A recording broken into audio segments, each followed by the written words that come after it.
ఉద్యోగుల మధ్య ఉపాధ్యాయుల మధ్య అగాధాన్ని వ్యతిరేకతను పెంచేలా కుట్ర చేయడాన్ని తప్పుడు ప్రచారాలని విష ప్రచారాలని నేను తీవ్రంగా ఖండిస్తున్నాను. 2004 నుంచి 2023 వరకు విద్య ఏదైతే నిర్లక్ష్యం చేయబడదో దాన్ని కాంగ్రెస్ ప్రజాప్రభుత్వం ప్రజాపాలన గౌరవ ముఖ్యమంత్రి రేవంత్ రెడ్డి గారు వచ్చిన తర్వాత తెలంగాణ రాష్ట్రంలో ఇవాళ ప్రభుత్వ విద్యకు పెద్దపీట వేస్తూ ప్రభుత్వ విద్యా సంస్థల్లో పాఠశాలల్లో యూనివర్సిటీలలో మెరుగైన వసతులతో పాటు అన్ని రకాల వసతులతో పాటు మెనూ ఛార్జీని కాస్మెటిక్ ఛార్జీని పెంచి ఇలా ప్రభుత్వ విద్యకు పెద్దపీట వేసి విద్యార్థుల జీవితాలకు ఒక భరోసాని విశ్వాసం కల్పించినటువంటి ఘనత గౌరవ ముఖ్యమంత్రి రేవంత్ రెడ్డి గారికి దక్కిందనే విషయాన్ని గుర్తు చేస్తాము.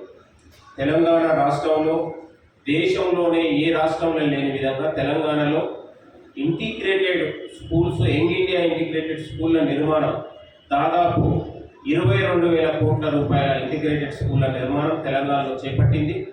దాదాపు అది 100 స్కూళ్ళ నిర్మాణం పైగా ఈరోజు అభివృద్ధి జరుగుతూ ఉంది. దాని ద్వారా తెలంగాణలో ఇవాళ ఏదైతే గతంలో బీఆర్ఎస్ హాయంలో గురుకులాలంటే ఎస్సీలకు ఒక గురుకుల, బీసీలకు ఒక గురుకుల, ఎస్టీలకు ఒక గురుకుల, ఎస్సీలు అంటే కులాల వారిగా ఆనాడు మేధావులు అనేవాళ్ళు తరగతి గదిలోనే దేశ భవిష్యత్తు ఉందని ఇవాళ ఆనాడు మేధావులు చెప్తే ఇవాళ తరగతి గదిలోనే కులాలను వెతుకునే విధంగా ఆనాడు పాలకులు చేస్తే మన ముఖ్యమంత్రి రేవంత్ రెడ్డి గారు వచ్చిన తర్వాత కుల రహిత సమాజం కోసం వివక్షత లేని చదువు కోసం ఇవాళ ఏ ఇంటిగ్రేటెడ్ స్కూళ్ళ నిర్మాణం ద్వారా నాణ్యమైన విద్యకు స్కిల్ విద్యకు పెద్దపీట వేసి ఇలా విద్యార్థులకు నైపుణ్యమైన విద్యను అందించడానికి ముఖ్యమంత్రి గారు కృషి చేస్తా ఉన్నారు. 10 ఏళ్లలో మరి ఎందుకు మీకు అవకాశం ఇచ్చినప్పుడు ఎందుకు చేయలేకపోయారు? ప్రభుత్వ విద్యను పూర్తిగా నిర్లక్ష్యం చేసి నేటికి 2023 వరకు తెలంగాణ రాష్ట్రంలో దాదాపు 5 నుంచి 6,000 స్కూల్స్ మూసివేసి ఉన్న స్కూళ్ళలో కూడా కనీసం మరుగుదొరల నిర్మాణం కానీ వాష్రూమ్లు కానీ వాళ్ళకు మౌలిక సదుపాయాలు లేక మహిళా విద్యార్థులు తీవ్ర ఇబ్బందులకు పడాలనే విషయాన్ని మనందరికీ వివిధ మీడియా కథనాలు అనేక రకాల చూస్తున్నాం. వాళ్ళ మొట్టమొదటిసారిగా తెలంగాణ రాష్ట్రంలో కాంగ్రెస్ ప్రభుత్వం వచ్చిన తర్వాత ఒక గొప్ప అభివృద్ధి ఏంటంటే విద్యా అభివృద్ధి జరిగింది తెలంగాణలో. కాబట్టి విద్యా అభివృద్ధి దేశానికి అభివృద్ధి లాగా ముఖ్యమంత్రి గారు ఆలోచన చేసి ఇవాళ పేద మధ్యతరగతి అన్ని విద్యార్థులకు ఇవాళ కులాలు మతాలు లేకుండా కూడా అందరం ఒకటే అని ఒక సమానత్వ విద్య కోసం ఇవాళ ముఖ్యమంత్రి గారు కృషి చేస్తా ఉన్నారు. దీన్ని జీర్ణించుకోలేని టీఆర్ఎస్ నాయకులు ఇవాళ తప్పుడు ప్రచారాలు చేస్తా ఉన్నారు. ఇవాళ నేను అంటా ఉన్నాను, ముఖ్యమంత్రి గారికి అనేక మంది నివేదిక ఇస్తా ఉన్నారు. అనేక మేధావులు వివిధ రూపాలలో ఇవాళ గతంలో కాంగ్రెస్ ప్రజాప్రభుత్వం రాగానే ఇవాళ అరగోపాల్ లాంటి వాళ్ళు పెద్ద పెద్ద మేధావులు కూడా వచ్చి సలహాలు సూచనలు ఇచ్చారు.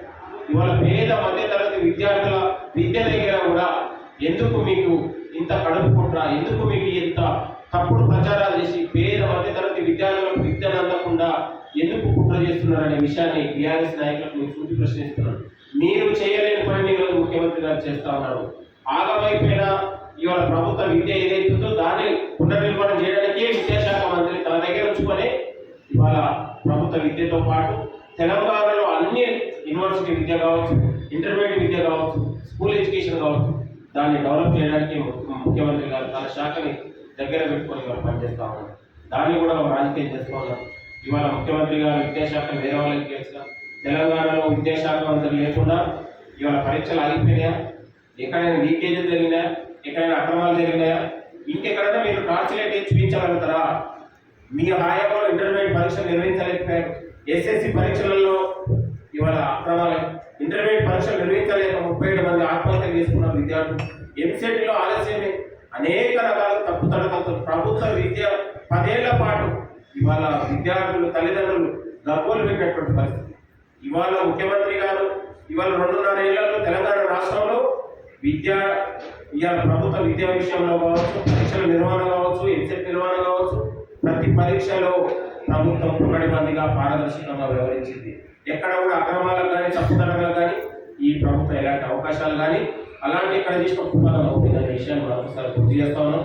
తెలంగాణ రాష్ట్రంలో జరిగిన ఒక గొప్ప అభివృద్ధిగా ఇవాళ విద్య అనే విషయాన్ని మరొకసారి గుర్తు చేస్తా ఉన్నాం. ఇవాళ దాదాపు మెను విషయంలో కావచ్చు సంవత్సరాల తరబడి విద్య